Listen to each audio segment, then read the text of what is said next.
കേരളത്തിലെ ഏറ്റവും വലിയ വിദ്യാർത്ഥി പ്രസ്ഥാനം സ്റ്റുഡൻസ് ഫെഡറേഷൻ ഓഫ് ഇന്ത്യ അഥവാ SFI. കേരളത്തിലെ ഒട്ടുമിക്ക കലാലയങ്ങളിലും അധികാരത്തിലിരിക്കുന്ന വിദ്യാർത്ഥി പ്രസ്ഥാനം. ഏകാധിപത്യത്തിന്റെ സ്വരത്തിൽ SFI അധികാരത്തിലിരിക്കുന്ന കലാലയങ്ങളിൽ ഒട്ടുമിക്ക ഇടങ്ങളിലും വലിയ ക്രൂരമർദ്ദനങ്ങളാണ് വിദ്യാർത്ഥികൾ നേരിട്ടുകൊണ്ടിരിക്കുന്നത്. പലരും ഭയപ്പാടോടുകൂടി അത് പുറത്തു പറയുന്നില്ല. ഇനി അഥവാ പുറത്തു പറഞ്ഞാലും അത് പോലീസ് കാര്യമായി സ്വീകരിക്കുന്നുമില്ല. അതിന് കാരണം SFIയുടെ മാതൃസംഘടനയായ CPM അതിന് ഒത്താശ നൽകുന്നു എന്നത് തന്നെയാണ്.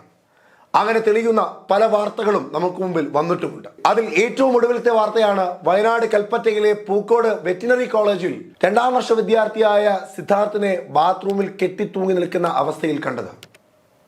ഇത് കൊലപാതകം തന്നെയാണ്, കൊന്നത് SFI തന്നെയാണ് എന്ന് അവിടുത്തെ വിദ്യാർത്ഥികളും മറ്റ് വിദ്യാർത്ഥി പ്രസ്ഥാനങ്ങളും ഉറക്കെ തന്നെയാണ് പറഞ്ഞുകൊണ്ടിരിക്കുന്നതും. അത് ശരിവെക്കുന്ന തരത്തിൽ തന്നെയാണ് പലരുടെയും മൊഴികളും.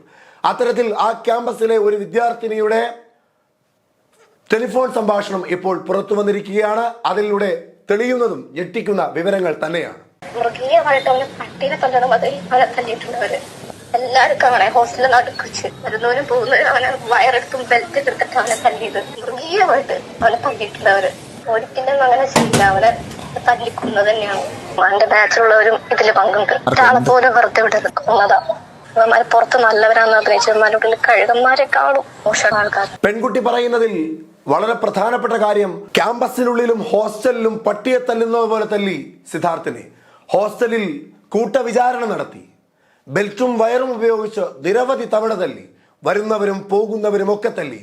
അവന് ആഹാരം കൊടുത്തില്ല, പട്ടിണിക്കിട്ട് തല്ലി എന്ന് ഞെട്ടിക്കുന്ന വെളിപ്പെടുത്തലാണ് ആ വിദ്യാർത്ഥി ഇപ്പോൾ ടെലിഫോണിലൂടെ പങ്കുവച്ചിരിക്കുന്നത്.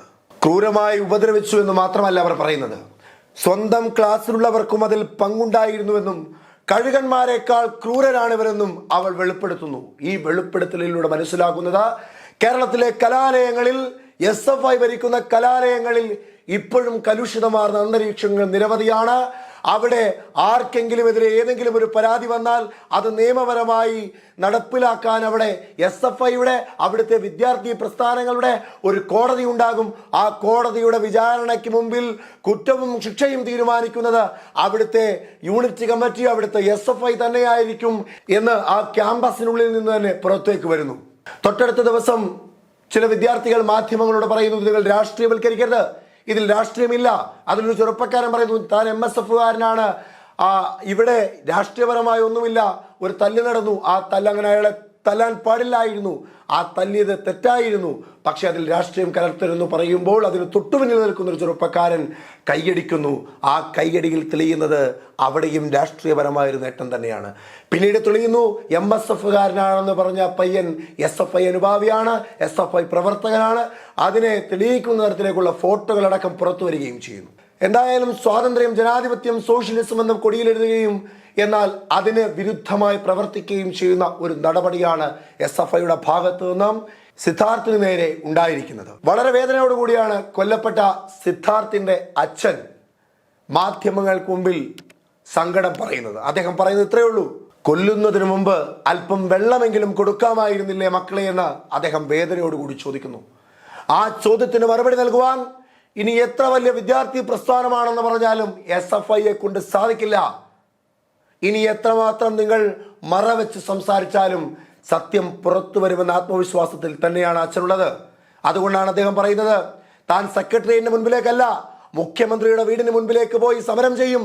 തനിക്കൊരു പാർട്ടിയുടെയും പിൻബലം ആവശ്യമില്ല, തന്നെ ആരും പിന്തുണയ്ക്കേണ്ട, വരുന്നവർക്ക് വരാം, ഇനി ആരും വന്നില്ലെങ്കിലും ഞാനും എൻ്റെ ഭാര്യയും എൻ്റെ കുടുംബവും അതിനു മുൻപിൽ പോയിരുന്ന് സമരം ചെയ്യുമെന്ന് പറയുന്നതിൽ ഉറച്ചു നിൽക്കുകയാണ് അച്ഛൻ. ഇപ്പോഴത്തെ SFIയുടെ സംസ്ഥാന സെക്രട്ടറിയായ ആർഷോയ്ക്കെതിരെയും ഇത്തരത്തിൽ 2019 ഒരു കേസുണ്ടായിരുന്നു. 2019 ഹോസ്റ്റൽ മുറിയിൽ വിചാരണയും മർദ്ദനവും നടത്തിയതിന്റെ പേരിൽ അദ്ദേഹത്തിനെതിരെ ഒരു കേസ് രജിസ്റ്റർ ചെയ്തിട്ടുണ്ട്. ഇത്തരത്തിൽ നേതാവടക്കം, നേതൃത്വമടക്കം, അത് ക്യാമ്പസിലെങ്കിൽ അങ്ങനെ, സംസ്ഥാന നേതൃത്വമെങ്കിൽ അങ്ങനെ, എല്ലാവരും ഇത്തരത്തിൽ കലുഷിതമായ സാഹചര്യത്തിലേക്ക് വിദ്യാർത്ഥികളുടെ മനസ്സിനെയും കലാലയങ്ങളെയും കൊണ്ടുപോകുമ്പോൾ ഉണരേണ്ടത് ആവശ്യകതയാണ്.